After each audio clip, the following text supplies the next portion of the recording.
Kabanata 3831. Hayaan mong sabihin ko sa iyo ang isa pang bagay. Tahimik na pinag-aralan ni Harvey si Gale. Maaaring may gumawa ng katulad na plano. Gayunpaman, hinding-hindi papayagan ng pamilyang Cobb na mangyari ito. Tama iyan. May nakaisip na nito dati. Ang aking lolo ay ang Diyos ng digmaan at ang pinakamahusay na manlalaban sa lahat ng South Seas. Isang tanga lang ang mag-iisip na pilayin ang kasanayan niya. Malamig na bulalas ni Cathy. Kung gayon, ano ang silbi ng pag-imbita sa inyo dito? Bakas sa mukha ni Gale ang nakakatakot na ekspresyon. Naniniwala siyang maililigtas niya si Dean at maipanalo ang puso ni Cathy sa parehong oras. Ngunit ang kanyang plano ay walang pinagkaiba sa isang masakit na biro sa kanya. Iisa ang pinanggalingan ng medisina at martial arts. Dapat maunawaan ninyong lahat ang katotohanan ito. Kung gusto mong maging matagumpay sa larangang ito, ang pagpapakumbaba lamang ang makakapagbigay sa iyo ng malayo. Ayaw bitawan ni Harvey si Gale. Sinimulan niyang kalabanan ang mga taong nagbabalak makipag-usap sa harap niya. Walang sinuman sa inyo ang sapat na mapagkumbaba para dito. Sa kabaligtaran, kayong lahat ay mga taong mayabang na marunong lamang makisama sa maraming tao at nagdududa sa iba. Gusto mong patunayan ko ang lakas ko. Bakit kailangan kong gawin iyon? Hindi ako eksperto, pero anong karapatan ninyong magpakitang gilas sa harapan ko? Dapat magaling ka sa paghawak ng espada gamit ang kaliwang kamay mo, di ba? Paano niya maitatago ang pilay mong kanang kamay sa pagsasanay mo noong bata ka pa? Tingnan ninyong lahat, ang matangkad at matipuno. Siguradong nahihirapan ka gabi-gabi dahil sa asma. At ikaw, napatingin si Harvey kay Gale. Kailangan ko bang sabihin sa lahat na nawala mo ang iyong pagkabirhen sa murang edad? I'm pretty sure na huhumaling ka rin sa mga katawan ng babae. Ang iyong tinatawag na talento ay purong nabuo sa pamamagitan ng pag-inom ng lahat ng gamot na iyon. Hayaan mong bigyan kita ng isang palakaibigang paalala.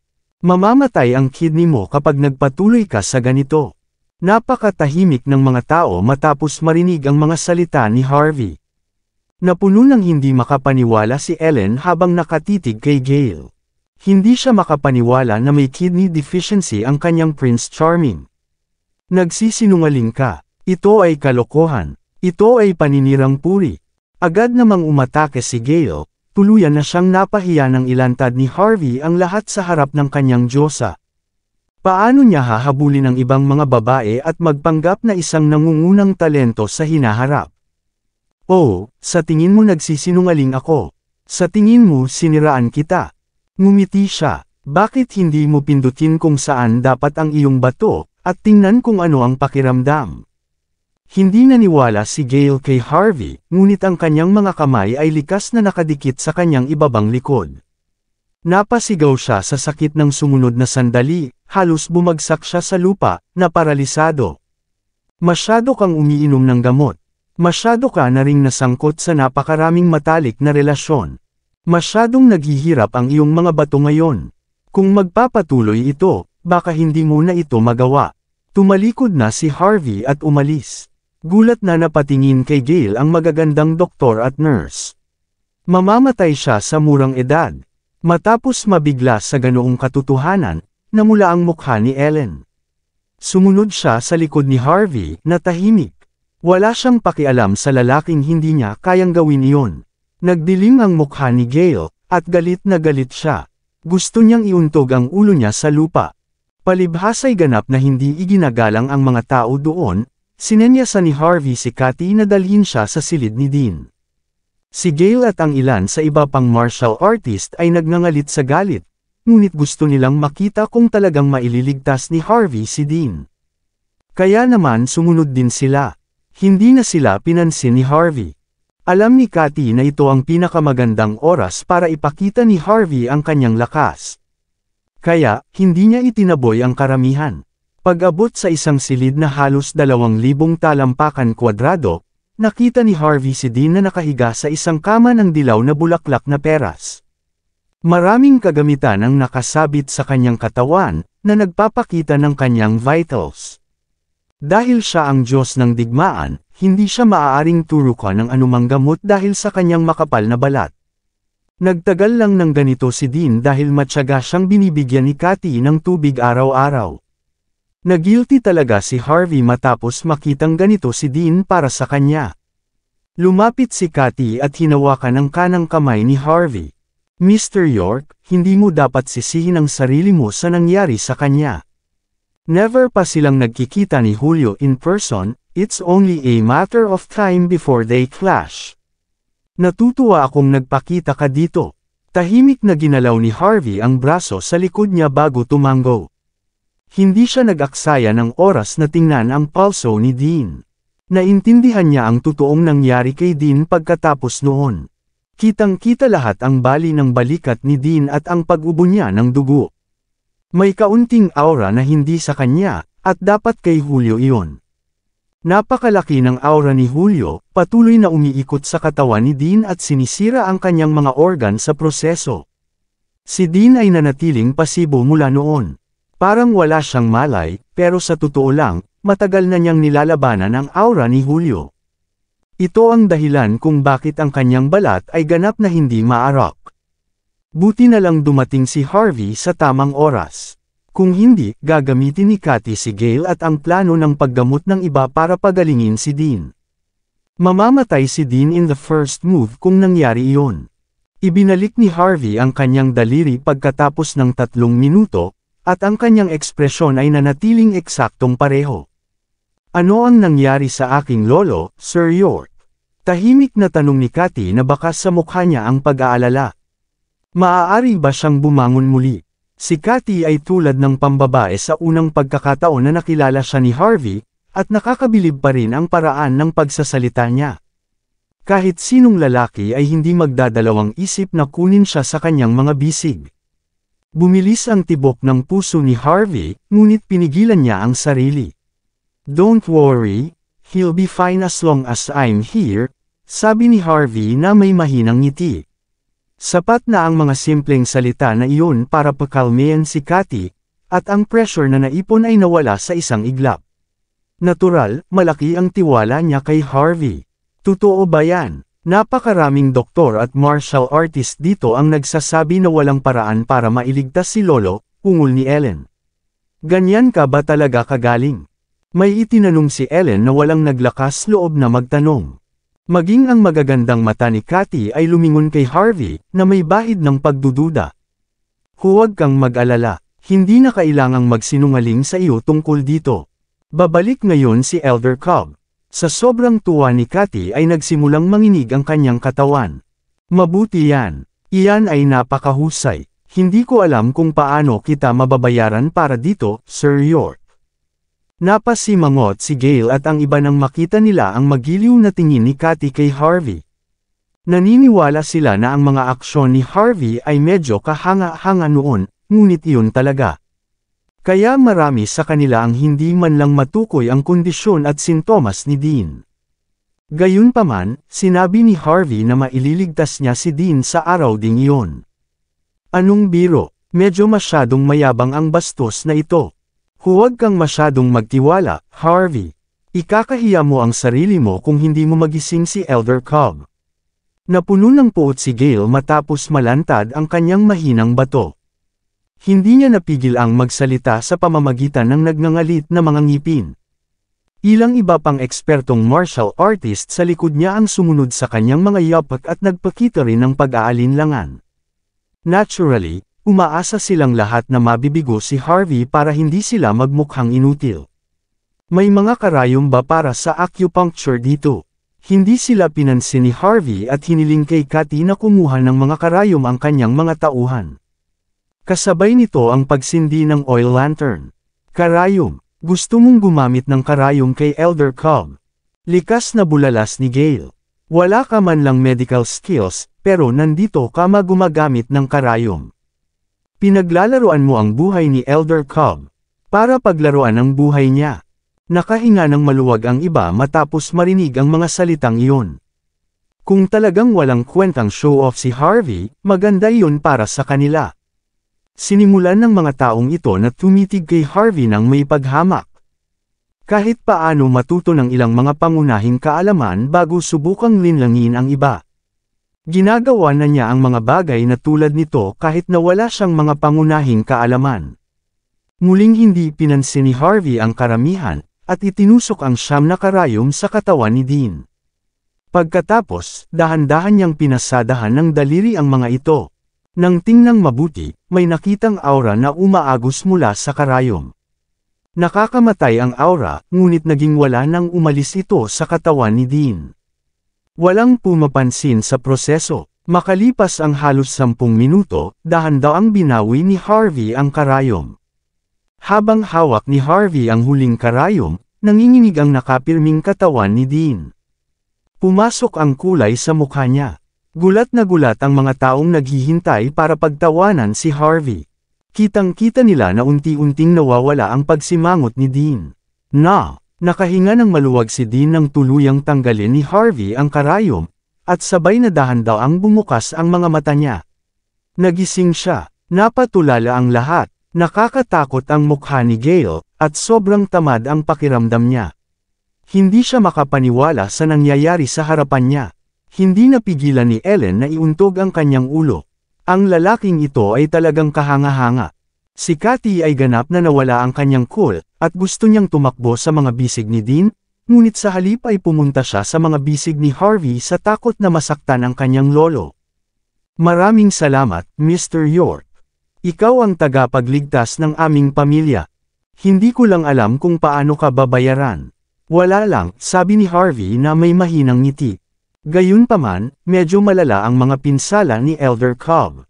Kailangan niyang manatili sa isang tahimik na lugar nang hindi bababa sa 6 na buwan upang siya ay gumaling. Huwag kang mag-alala, Mr. York.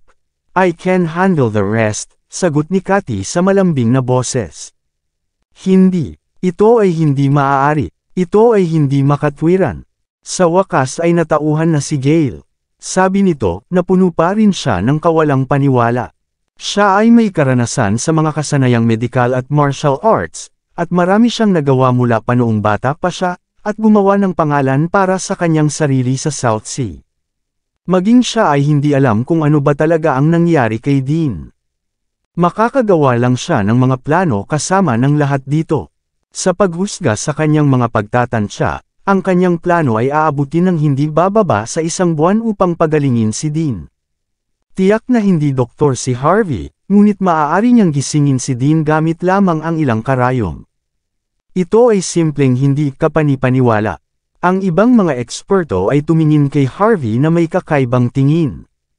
Wala silang mahanap na magpapahirap kay Harvey, kahit na pagkatapos ng mahabang sandali ng pagmumuni-muni.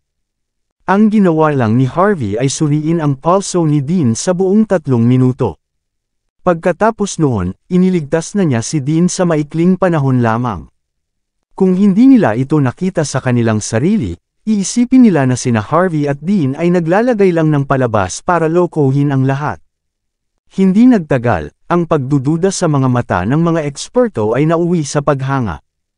Ang magagandang nurse ay nagpakita ng nagniningas na sigasig, at nangangati silang sumunggab sa mga braso ni Harvey. Hindi ako naniniwala. Hindi ako naniniwala. Marahil ay hindi mo pa nalulunasan ang ugat ng kondisyon ni Elder Cobb. Dapat ay pinilit mo ang kanyang kamalayan sa maikling panahon. Huwag kang maniwala sa kanya, Miss Cobb. Mas maganda kung susuriin muna natin ang kalagayan ng lolo mo gamit ang mga modernong kagamitan. Hindi pa rin makapaniwala si Gale sa nangyari. Nang makita niya si Cathy sa mga bisig ni Harvey, gusto niyang paghiwalayin sila ni Harvey. Kung ito ay anumang pagkakataon, binugbog na niya si Harvey hanggang sa mamatay.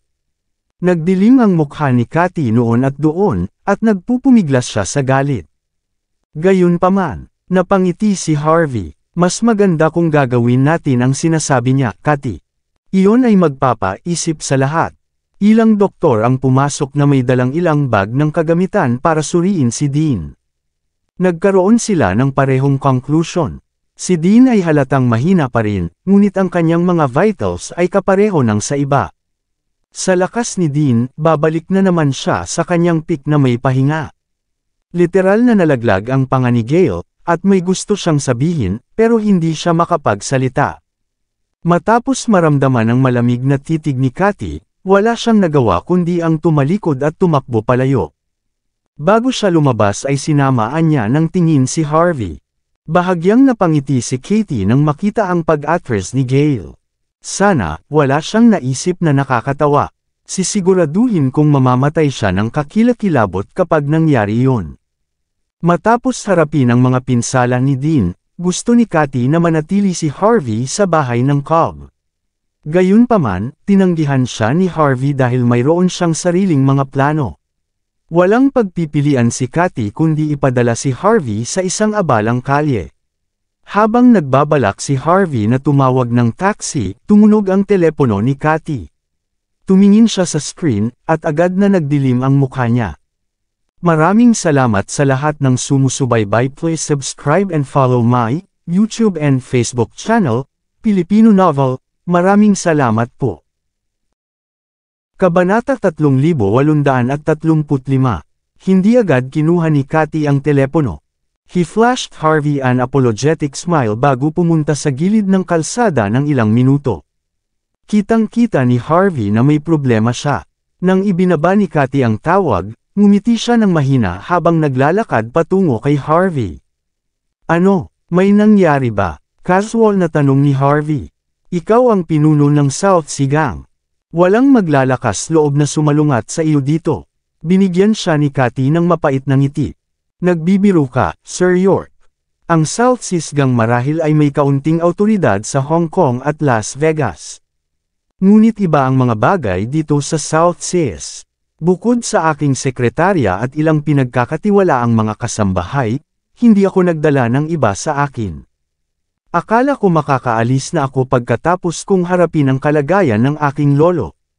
Ngunit ang mga bagay ay hindi palaging naaayon sa plano. Kailangan mo ba ng tulong ko? Tanong niya. Ito ay negosyo ng pamilya lamang, at hindi ito mahirap pakitunguhan sa lahat. Medyo magulo lang, yun lang. Pinunasan ni Cathy ang kanyang mga sentido. May isang bagay na hindi mo alam, Sir York. Ang pamilyang Cobb ay isa sa 3 dakilang pamilya ng South Seas, ngunit maraming paksyon ang naghihiwalay sa amin. Ang pinuno ng bahay ang pinakamalakas, ngunit ang mga ari-arian ng aking lolo sa pamilya ay ninakaw ng lihim ng ibang bahay. Hinihingi niya ang mga bahay na ibalik ang kanyang mga ari-arian pagkatapos niyang mabawi, ngunit hindi pa rin. Ang sabi, na isagawa na nila ang kanilang plano. Habang ang aking lolo ay malusog pa, ang trick na ito ay walang kahulugan sa kanya.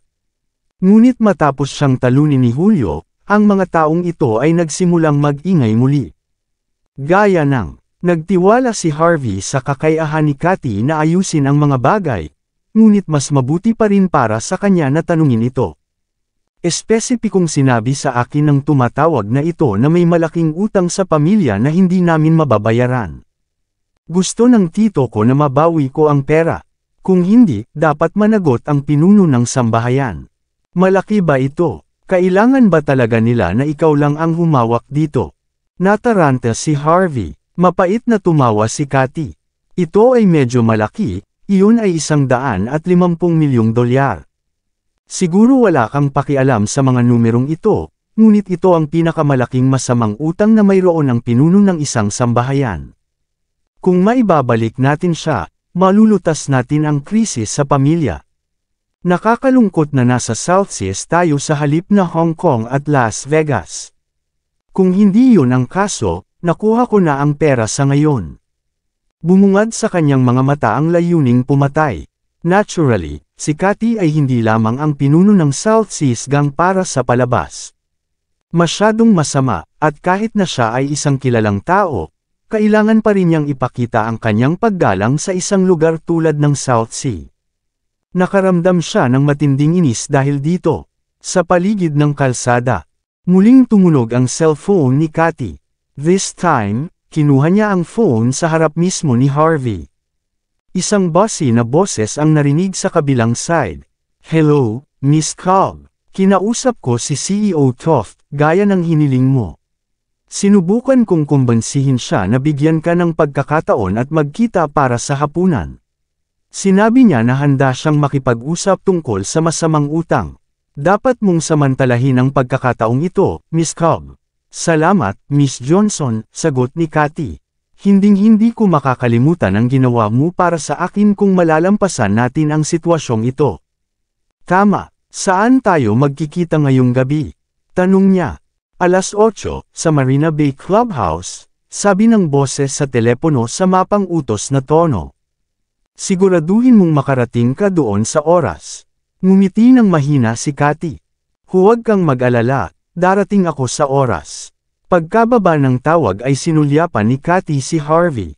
Iyon ang aking middleman, si Lara Johnson. Isa siyang social butterfly sa South Sea.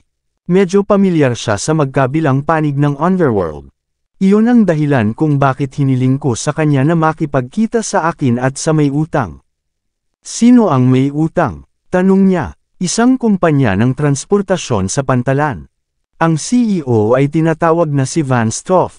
Sinasabi nito na may background siya sa Blackburn City Martial Arts Alliance. Kaya naman napakahirap niyang i-crack.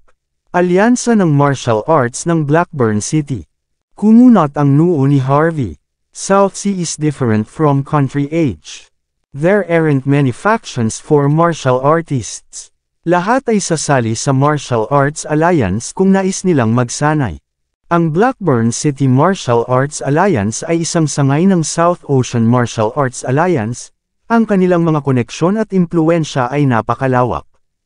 Maging ang 3 dakilang pamilya ng South Sea ay kailangang magbigay ng respeto sa Blackburn City Martial Arts Alliance. Ito ay isang bahay pukyutan kung tutuusin. Walang sinumang maglalakas loob na sumalungat sa kanila. Kaya dahil doon, wala silang pakialam kung hindi nila binayaran ang iyong utang. Isang matamis na ngiti ang ibinigay ni Harvey sa kanya. Kaya ko ito para sa iyo. Dahil ang Blackburn City ay may kaugnayan sa South Sea Martial Arts Alliance, dapat kong mahawakan ito sa pamamagitan lamang ng isang tawag sa telepono. Umiling si Cathy, na nakangiti. Ako na ang bahala dito. Hihingi ako ng tulong sa iyo kung hindi ko talaga kayang harapin ito. Tapos, ito ay negosyo ng pamilyang Cobb. Gusto kong pangasiwaan ito sa paraang parang negosyo. At saka, sayang naman kung kailangan mong gumawa ng higit pa para sa akin. Ako dapat ang magpapakita sa iyo sa paligid ng lugar na ito. Ngumiti siya, hindi mahalaga. Ituturing ko lang ito bilang isang maliit na bakasyon. Ilang araw pa akong nandito. Huwag kang mag-alala tungkol dito. E-treat mo lang ako sa isang pagkain paminsan-minsan. Alam kong wala akong posisyon na makialam sa iyong trabaho, ngunit iniisip ko kung may magagawa ba ako para sa iyo ngayong gabi. Anong ibig mong sabihin? Nagkibit balikat si Harvey. Hindi ako pamilyar sa lugar. Wala naman akong gagawin eh. Mananatili lang ako sa iyo sa ngayon bilang bodyguard mo. Ayos lang kung walang mangyari. Ngunit kung kailangan kong gumawa ng isang bagay upang iligtas ang babaeng nasa pagkabalisa, dapat mong bayaran iyon. Humagalpak ng tawa si Cathy. Naging masayahin siya sa isang iglap. Oh, hindi ba iyan ang mayabang na tao mula sa bansa H? Isang Ferrari ang huminto sa gilid ng kalsada.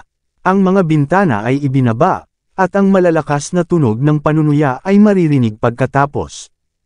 Napakaliit ng mundo. Balak kong hanapin ka sa pamamagitan ng aking mga koneksyon, ngunit hindi ko akalain na dito kita makikita.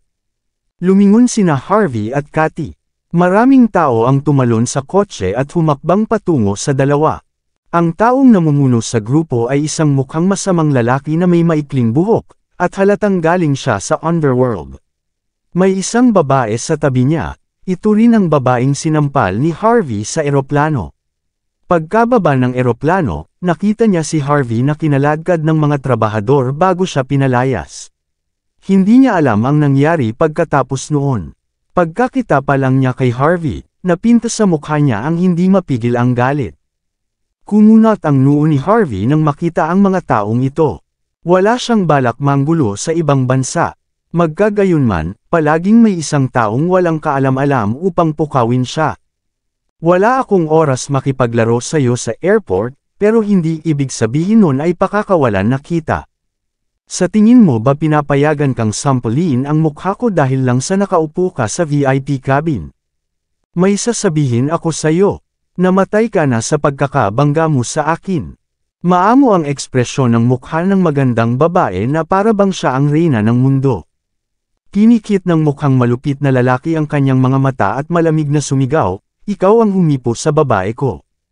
Nasa mukha pa rin niya ang matingkad na pulang palad na iyon. Ako ay lubos na nadudurog ang puso. Paano mo sasagutin ito? Sinindihan ng lalaki ang kanyang tabako at bumuga ng usok. Napakayabang na tanawin. Ang mga taong naglalakad sa kalye ay agad na sumugod matapos makita ang nangyayari. Ang mga taong ito ay may hitsura na nakakatakot sa kanila. Tiningnan sila ni Harvey ng mahinahon at sinabing, umalis na kayo rito habang maganda pa ang mood ko. Oh, gusto mo umalis ako? Ngumisi ang lalaki sa kanya. How dare you hit my woman and tell me to leave? Mapapahiya ako kung hindi kita pinahirapan ngayon. Tahimik na pinanood ni Cathy ang lahat ng hindi umiimik. Gayunpaman, nakatingin pa rin sa kanya ang lalaki. Nagningning ang mga mata niya at nagsimulang tumulo ang bibig niya. Hindi ko akalain na maswerte ka rin pala. Naiinggit talaga ako sa'yo. Nakapagdesisyon na ako. Papuntahin mo ang babaeng ito sa pintuan ko ngayon. Bulalas niya. Pakakawalan kita pagkatapos ko siyang makasama pagkatapos ng ilang araw. Nagsimulang magpakita ng kaawa-awa ang mga tao sa likod niya. Masaya silang lahat nang makita ang patay na magandang babae sa harapan nila. Ito ang pinakamahusay na paraan upang makaganti. Matapos makita ang walang emosyong mukha ni Harvey at ang malamig na ekspresyon ni Cathy, inakala ng lalaki na natatakot sila sa kanya, na agad niyang inabot ang mukha niyang kawawa at pangit. Thirst.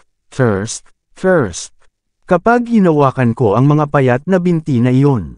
Sampal. Bago pa man makagawa si Harvey, humakbang pasulong si Cathy at inihampas ang likod ng kamay sa mukha nito sabay hila sa kamay nito. Pagkatapos ay itinaas niya ang kanyang paa at sinipa ang lalaki sa tiyan.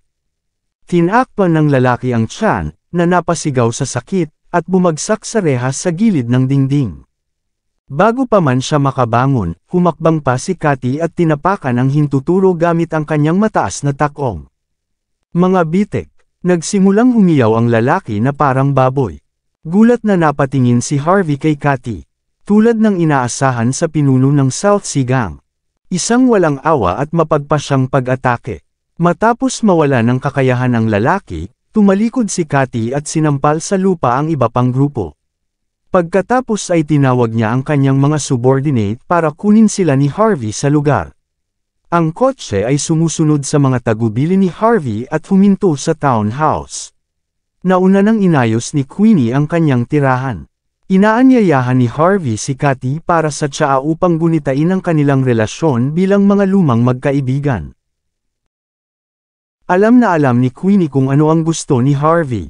Nag-ayos na siya ng ilang anti-gang black tea para ma-enjoy niya. Habang umaalingaw sa hangin ang mahinang amoy ng tsaa, umakyat si Harvey para maligo. Napaka-refresh ng pakiramdam niya matapos magpalat ng damit pang gym. Sumulyap si Cathy sa kanya na nagtataka. Maya-maya, tumawa siya ng malakas. Kung patuloy kang tumatakbo sa paligid ko ng ganyan, maya-maya ay kakagatin kita.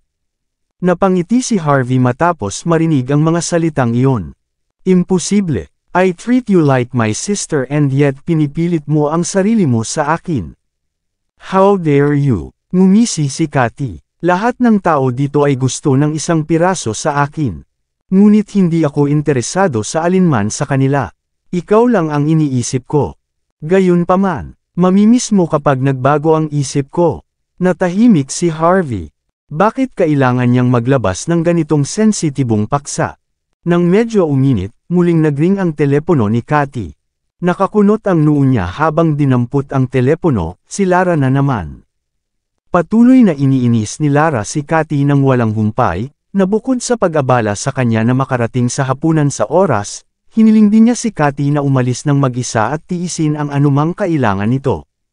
Sinabi ni Lara na si Vance ay suportado ng Blackburn City Martial Arts Alliance, kaya medyo nasanay na siyang lumabag sa batas. Kahit anong mangyari, hindi pinayagan si Cathy na makipaglaban sa lalaki. Si Cathy, gayunpaman, casually brushed off ang babala. Hindi mahalaga kung ito ay Blackburn City o ang South Sea Martial Arts Alliance, hindi sapat para matakot siya. Ang iyong kaibigan ay medyo kawili-wili, Cathy, sabi ni Harvey, na mukhang curious.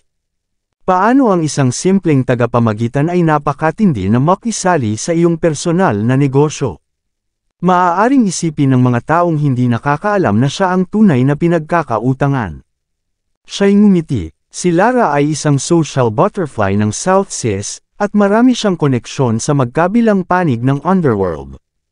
Kailangan niyang kumita ng pera sa ganitong paraan. Siya ay nakakakuha ng daan-daang libong dolyar kung makakakuha tayo ng deal sa negosyong ito. Natural lang sa kanya na magtrabaho ng ganito. Close ka ba sa kanya?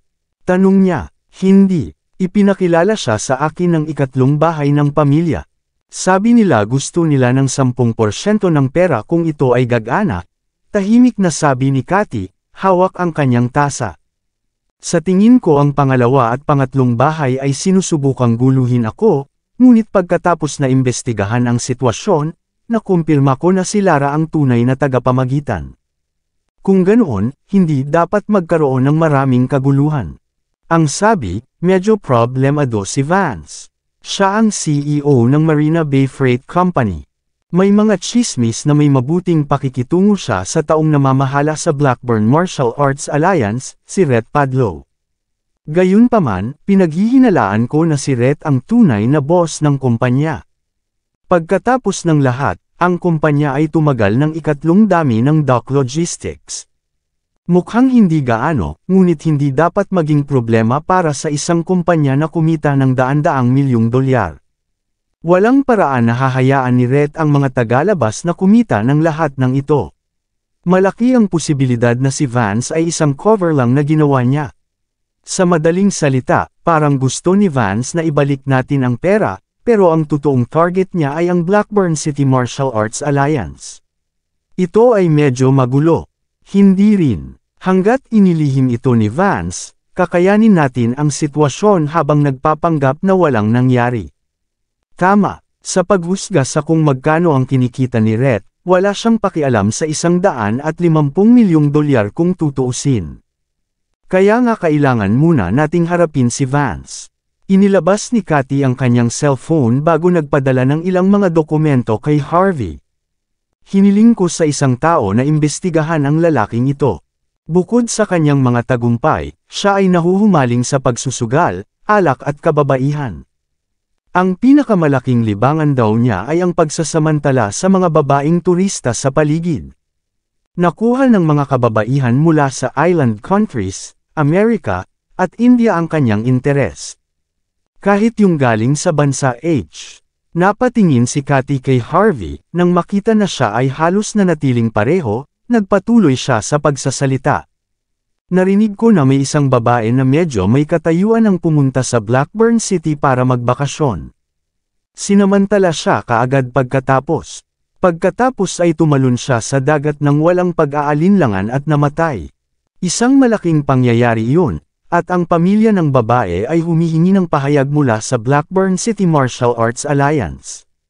Sa huli, nagawa ni Rhett na patahimikin ang lahat. Malamig ang mga mata ni Cathy. Ito ang dahilan kung bakit iniisip ni Vance na siya ang hari ng Blackburn City. Naniniwala siya na maaari niyang matulog sa sinumang babae na gusto niya at harapin ang anumang sitwasyon ayon sa gusto niya. Ang mga ganyang tao ay mahirap pakitunguhan. Napapikhit si Harvey, na kasing lamig ng ekspresyon ni Cathy. Nambibiktima siya ng mga turista. Interesting. Sabihin, hindi ba niya alam na pinapatay niya ang kanyang sarili sa pamamagitan ng paggawa nito? Umiling si Cathy. Kung naniniwala sila dyan, sumasamba sila ngayon sa mga Diyos. Hindi sila mananatili dito. Iniisip lang ni Vance na ibalik ang pera dahil sa titulo ng pamilya ko bilang isa sa 3 dakilang pamilya ng South Seas. Ang sinumang ibang tao ay hindi magkakaroon ng pagkakataon na makipag-ayos. Tumango si Harvey at pinag-isipan ang sitwasyon bago e-text si Gordon. Bandang alas 7, Tumawag kaagad si Cathy pagkadating niya. Muli niyang nakausap si Lara. Hinihintay ka na ni CEO Toff. Kailangan mong magmadali. Gusto ka daw niyang makita sa lalong madaling panahon. May iba pa siyang gagawin mamaya. Huwag mo na siyang paghintayin pa. Sinasabi ko sa iyo ito muli, Miss Cobb. Nabibilang ka sa pamilyang Cobb, ngunit dapat mong malaman na ang iyong pamilya ay bumagsak na sa puntong ito. Mas alam mo ang background ni CEO Toff kaysa sa akin. Kailangan mong gawin ang lahat para mapaaya siya. Masama kung magagalit ka sa kanya. Hindi lang ikaw, kakaladkarin mo rin ako kapag nangyari iyon. Bahagyang napangiti si Cathy matapos marinig ang mga katagang iyon. Huwag kang mag-alala, darating ako doon sa tamang oras. Sa wakas ay nakahinga ng maluwag si Lara matapos marinig ang mga katagang iyon. Pumasok siya sa heavenly space ng club, kasama ang ilang dosenang tao at 5 bodyguard sa loob. Magalang na naglakad si Lara patungo sa isang lalaking may kinulayan na puting buhok habang nagpapakita ng matamis na ngiti. Lahat ay tapos na dito, CEO Toff. Huwag kang mag-alala, si Miss Cobb ay isang masunerang babae. Very sincere din siya, I'm sure matutuwa ka sa arrangement. Pagkatapos ng maikling pakikipag-usap kay Cathy, napagpasyahan ni Lara na si Cathy ay isang mahinang babae na madaling samantalahin. Kabanata 3840. Hindi masama, hindi masama, tulad ng inaasahan mula sa isang pambihirang babae. Kinuha ni Vance ang laptop sa harap niya, na puno ng mga litrato ni Cathy. Paulit-ulit niyang binubuklat ang mga pahina, puno ng hindi mapigil na pagnanasa. Balita ko nag-aaral si Miss Cobb sa ibang bansa. Hindi rin siya ginalaw, I see. Hindi masama, gustong-gusto ko ito. Nagkaroon ako ng malas kamakailan. Itong birhen ang kailangan ko. Gusto ko siya, gustong-gusto ko ito. Binuksan ni Vance ang isang bote ng red wine at humigop, itinawag ang kanyang dila na may maruming ekspresyon. Nahihiyang ngumiti si Lara at inabutan si Vance ng blue pills. Huwag kang mag-alala, CEO Toff. Makukuha mo lang ang item na ito sa India. You will become invincible after taking this, bulong niya. Humagalpak ng tawa si Vance at kinurot ang mukha ni Lara ng nakangiti. Ang talino mo, huwag kang mag-alala, sisiguraduhin kung makukuha mo ang perang nararapat sa iyo. Itinulak ang pinto sa puntong ito. Hindi ito masyadong malakas, ngunit sapat na para makita ng lahat. Tumigil din si Vance sa pagsasalita. Hinawakan niya ang kanyang baso at casual na humakbang patungo sa pinto. Gusto niyang makita kung sinong tanga ang biglang magbubukas ng pinto niya. Naranasan na ni Vance ang isang bagay na katulad noong nasa labas siya ng klubang. Ang isang grupo ng mga lasing ay mababaliw sa kanyang silid, at gagawin niya ang kanyang mga kasambahay na baliin ang kanilang mga paa at itatapon sila sa infirmary. Tuwang-tuwa ang mga bisita roon nang makitang muli ang parehong bagay. Masayahin ang mga mukha ng mga lalaki, habang ang mga dalaga ay tuwang-tuwa. Naturally, lahat ay naghihintay na makakita ng magandang palabas. Kung hindi, ito ay magiging napaka-boring para sa kanila.